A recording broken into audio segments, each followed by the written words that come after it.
La traumatología ha cambiado radicalmente en los últimos años. Prueba de ello es el trabajo que se realiza en la clínica ICTRA Medicina Avanzada, donde se pueden ver las últimas técnicas terapéuticas y quirúrgicas apoyándose en las tecnologías médicas. Protocolos de conservación articular, los tratamientos farmacológicos más vanguardistas, cirugía artroscópica y cirugía protésica, fisioterapia y readaptación se unen para lograr una mayor calidad de vida de los pacientes. Así, los expertos del centro, al frente de los cuales se encuentra el traumatólogo Ángel Villamor, trabajan en todos los ámbitos desde un abordaje multidisciplinar.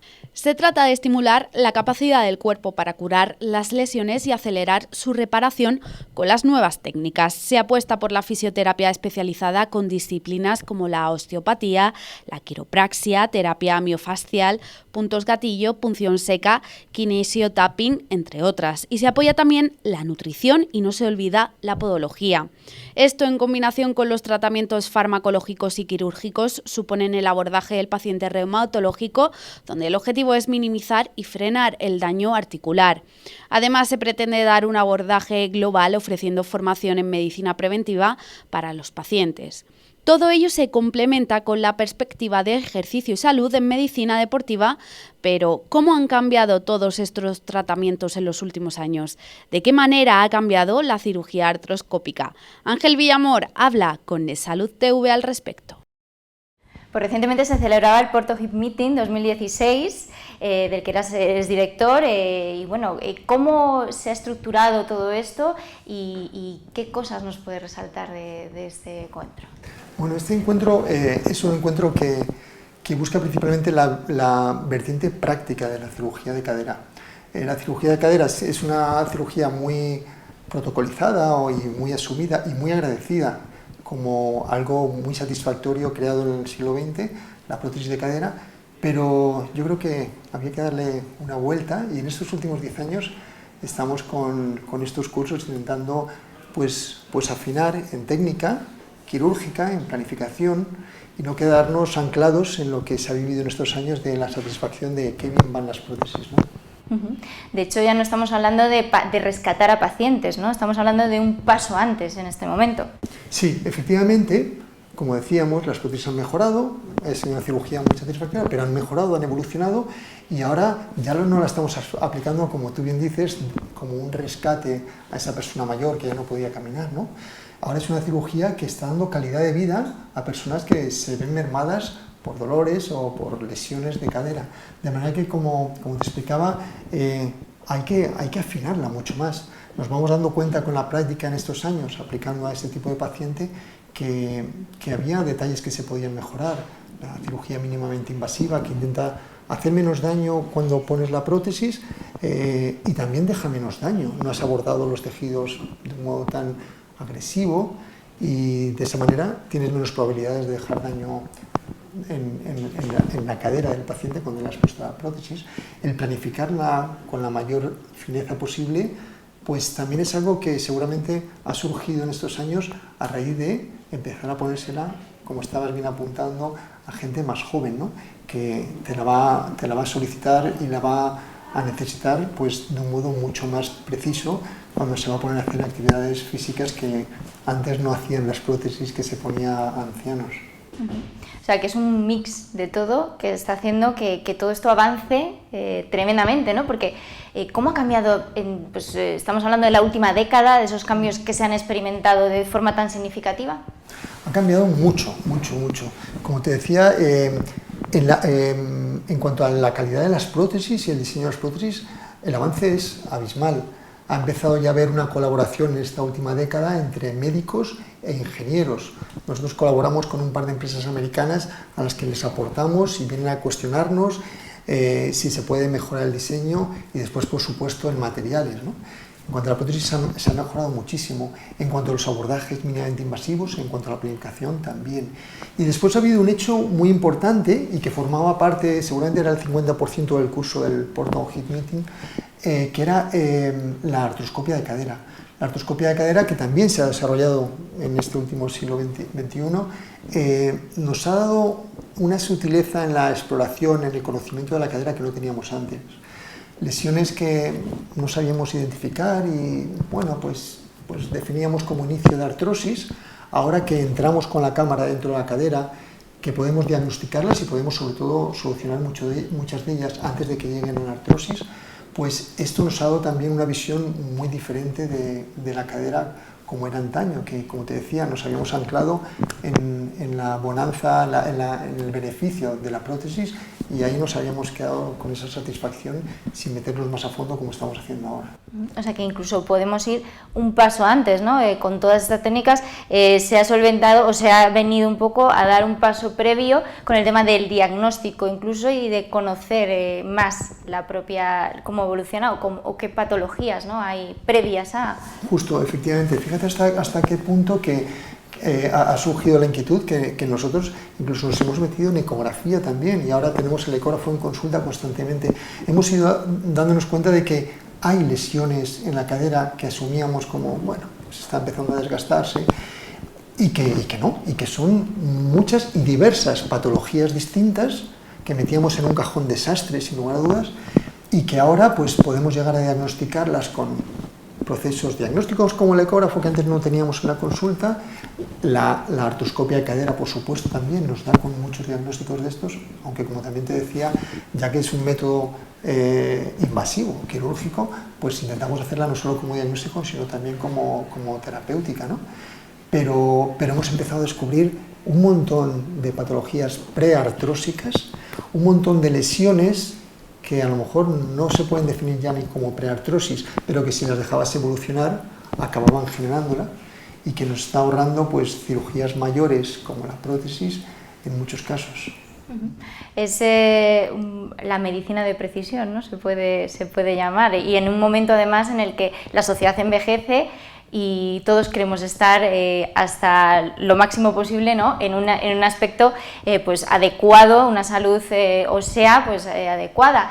Y esto está cambiando, ¿no? Ya no es el concepto de señor mayor o señora mayor que se rompe la cadera, es otro concepto totalmente diferente. Sí, efectivamente, ha sido el concepto que tocábamos antes, de que ahora ya podemos ponerlas en gente joven, porque la prótesis ya dura un montón, dura mucho más. Antes eran prótesis que duraban 10 años y tenías que cambiarlas, arrancarlas enteras. Era muy dramático. Cuando a una persona joven le tenías que poner una prótesis, sabías que a lo largo de la vida le iban a tocar varios recambios. Es que además, como bien dices, la gente mayor te viene pidiendo calidad de vida. No es aquella persona, no es aquel ancianito que te decía, bueno, quíteme los dolores, que yo con estar en casa sentado ya sin estos dolores me basta, ¿no?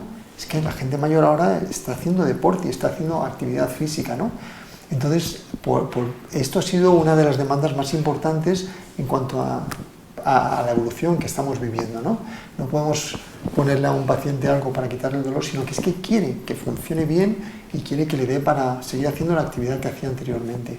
Y todas estas personas mayores, por suerte, ahora son así, ¿no? Son mucho más activas. ¿Cómo se desarrolla el curso? ¿Qué tiene de particular? Porque bueno, creo que hay prácticas, ¿no?, en cadáveres que ayudan, ¿no?, tremendamente a pues avanzar en este conocimiento. Sí, efectivamente, es muy importante esto. Hubo muchísimos cirujanos jóvenes que vinieron a ver vías de abordaje, modo de abordar las caderas. De manera que tenemos cadáveres, piezas de cadáver, en las que primero los profesores hacemos una demostración de la vía de abordaje con cámaras 3D, en la que no solo el alumno está viéndote a ti, sino que también en una pantalla puede estar viendo la cámara que llevas, que ve dentro de lo que estás haciendo, porque efectivamente en estos abordajes pequeños es muy difícil enseñar. Cuando alguien viene a verme operar mis técnicas, es que no puede meter la cara a verlo, ¿no? Entonces estas cámaras nos permitían explicarlo con más detalle. Entonces el primer día era eminentemente práctico, en el que haces la demostración y cada 2 alumnos tienen una pieza de cadáver y practican los distintos abordajes con los profesores después de haber hecho la demostración, ayudándoles, ¿no? Muy interesante, porque se tocaban muchísimos detalles de los abordajes. Esto ha sido muy llamativo. A mí me ha gustado muchísimo el ver que no había solo 3 tipos de abordaje, que ya era bastante, como se contaba en el siglo XX, ¿no?, sino que en cada abordaje discutíamos cada paso, cómo se podía hacer mejor sin hacer daño al paciente, ¿no? Después de ese curso de prácticas, al día siguiente ya fueron 2 días de curso teórico, uno principalmente de artroscopia de cadera y otro de prótesis. Has comentado antes el tema de la importancia de la planificación, ¿no? ¿Qué es lo esencial de esa planificación dentro de las artroplasias primarias de cadera? La planificación principalmente nos ayuda a personalizar la prótesis. Es muy difícil, siempre se ha intentado hablar, y efectivamente algunas industrias, casas comerciales, han intentado hacer prótesis personalizadas. Háganle a su paciente un escáner y le confeccionaremos una prótesis a su medida. Bueno, es cierto que las hay para casos muy extraños, para casos pues difíciles en los que hay alguna deformidad anatómica, como consecuencia de alguna fractura antigua, una malformación congénita. Bueno, esos casos pueden ser muy contados.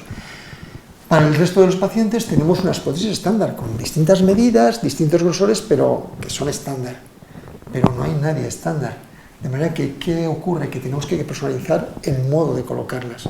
Según tú tengas tus fémures de nacimiento, de crecimiento, muy torsionados o muy valgos, o un montón de morfotipos distintos que hay, tenemos que saber ajustarnos a ese morfotipo para que tu cadera, después de ponértela, yo siempre digo al paciente que quiero que llegue aquí sin acordarse cuál es la operada, ¿no?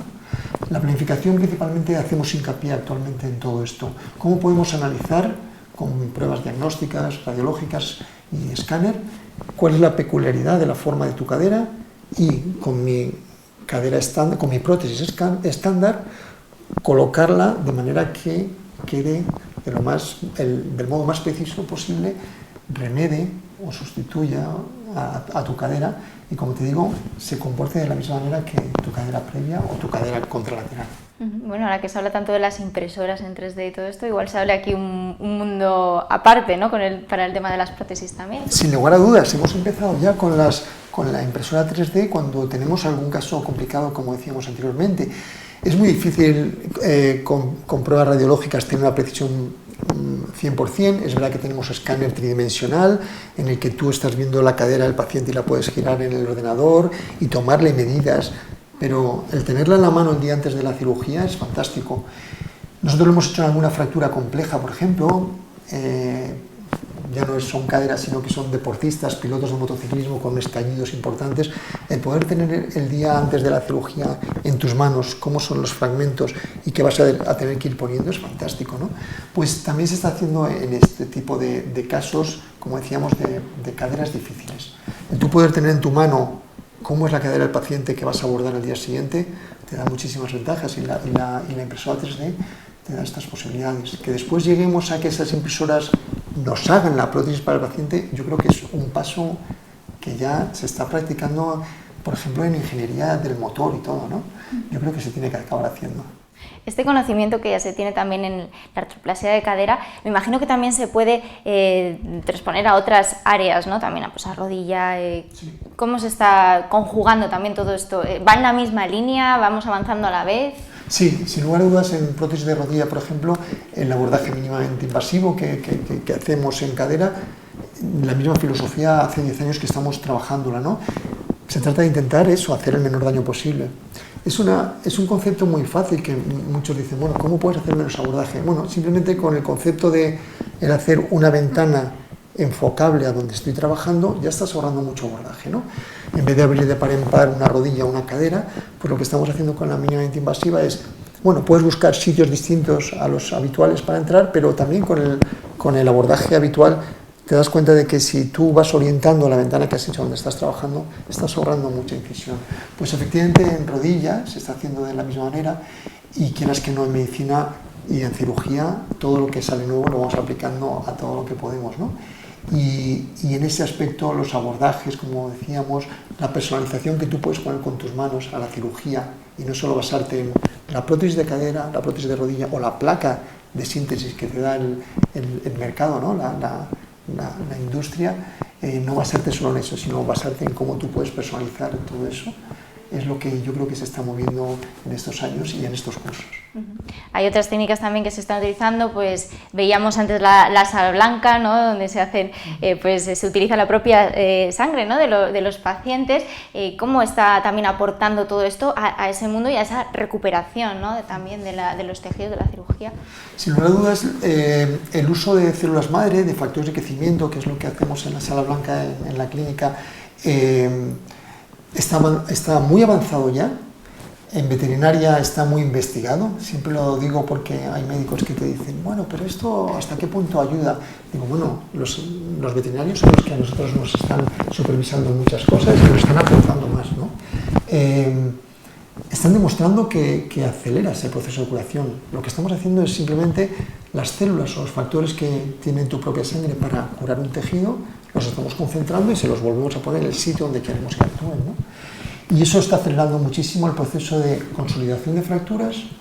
También en casos complejos en los que tú estás poniendo una prótesis que no sabes si se va a poder sujetar bien, el poner estos factores está estimulando el que el hueso agarre a la prótesis y sin lugar a dudas en los tejidos blandos de alrededor que has dañado, si tú pones estos factores que son, vuelvo a insistir, una concentración de los factores naturales de tu organismo, pues vas a reducir el tiempo de cicatrización. Y en nuestra experiencia está siendo muy satisfactorio, es que estamos recuperando a personas mayores como si fueran deportistas. Y luego está la parte de postcirugía, ¿no? También toda esa parte de recuperación, de fisioterapia, que también es una parte importante, me imagino, de todo ese proceso. Es fundamental, eso es algo que, fíjate, es muy difícil de explicar en cursos, en congresos, el ponernos de acuerdo en todos los protocolos de recuperación. Pero nosotros en nuestro equipo hemos tenido la experiencia de que hemos pasado de ver deportistas de élite, como han sido mis años de inicio, ¿no? De dedicarme a la traumatología deportiva y coger todos esos protocolos que son tan precisos, tan meticulosos para apoyar la recuperación rápida y tan exigente de un deportista, el poder aplicar al paciente de a pie.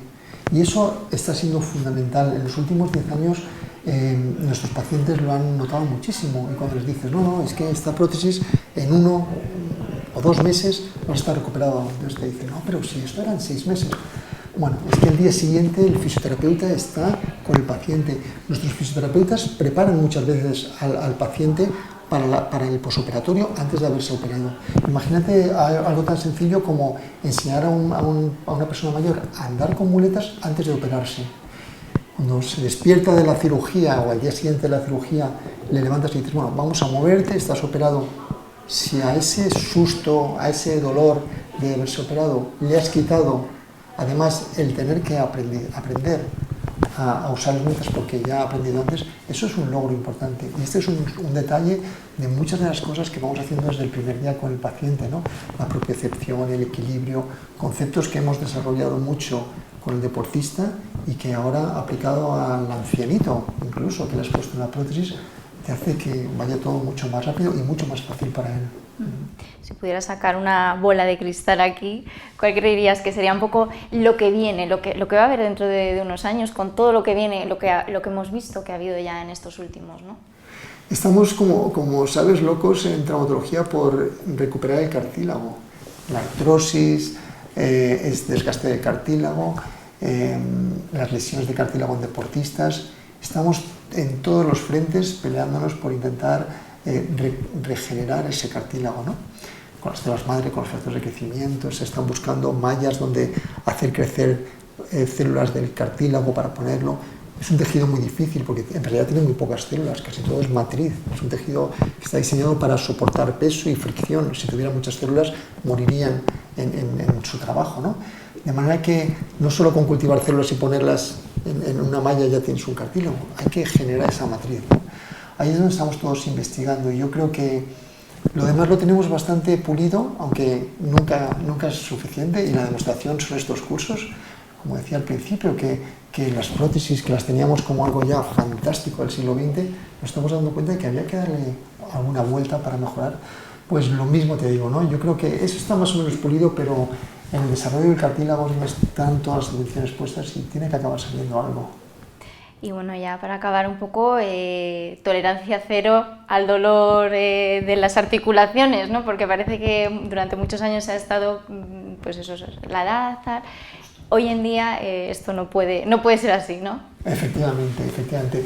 Yo a mis pacientes les digo, mi maestro era el que decía, aguántese con el dolor lo más que pueda para que entonces le pongamos la prótesis. Y mi maestro era un maestro muy sabio, pero es que eran las herramientas que tenía. Es que poner una prótesis a una persona joven suponía que en 10 años iba a tener un recambio, en 20 años iba a haber que recambiar esa segunda prótesis y iba a quedar con secuelas. Ahora no, ahora tenemos prótesis que duran 20, 30 años, de manera que tener una persona de 40, de 50, con dolor y mermado en su calidad de vida, ya no está justificado. Y este es el avance más importante, el ver a un paciente que está sufriendo porque no puede jugar con sus hijos pequeños, y que antaño le decíamos, tienes que aguantarte así y ya te operaremos cuando estén crecidos, ¿no? Cuando tú cumplas 60 o 65, ya no se puede hacer. El paciente con estas prótesis puede a los 40 y a los 50 disfrutar de una vida plena y olvidarse de esas limitaciones, esos dolores. Bueno, Ángel Villamor, como siempre, muchísimas gracias por atendernos, es un placer. Gracias, Lucía.